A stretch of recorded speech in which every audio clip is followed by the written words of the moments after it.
परभणीमध्ये काल संध्याकाळपासून combing operation सुरू असल्याचं समजतंय। मुळात 20 तारखेला निवडणुकांचे निकाल लागले, 23-24 तारखेला काळजीवाहू मुख्यमंत्र्यांनी राजीनामा दिला। त्यानंतर पासून ते आतापर्यंत तब्बल 10 दिवसांपेक्षा अधिक कालावधी उलटून गेला, मात्र अजूनही राज्याला गृहमंत्री लाभलेले नाहीत। त्यामुळे राज्यातील कायदा सुव्यवस्थेचा प्रश्न कसा हाताळावा आणि कुणी हाताळावा हा प्रश्न निर्माण झालेला आहे।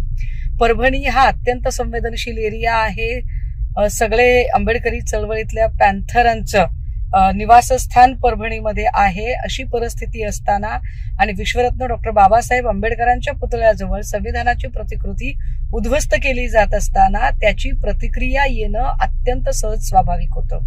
त्यासाठी म्हणून आंबेडकरी चळवळीच्या अनुयायांनी जो बंद पुकारलेला होता, अशा परिस्थितीमध्ये आवश्यक असणारे पूर्व प्रतिबंधात्मक कारवाई पोलिसांकडून करणं अपेक्षित होतं। व्यापार पेठेला तशी कल्पना देणं अपेक्षित होतं।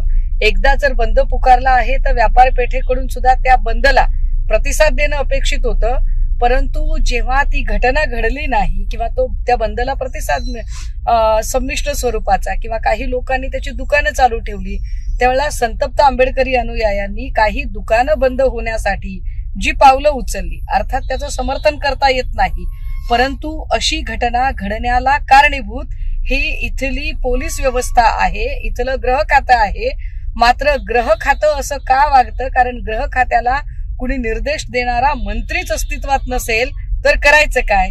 अशा सगळ्या परिस्थितीत कोम्बिंग ऑपरेशनच्या नावाखाली पुन्हा एकदा जर आंबेडकरी अनुयायांचं आयुष्य आणि भविष्य उद्ध्वस्त करण्याचा प्रयत्न राज्य सरकारकडून चालू असेल तर निश्चितपणे हा अत्यंत निंदनीय आणि निषिद्ध प्रकार आहे।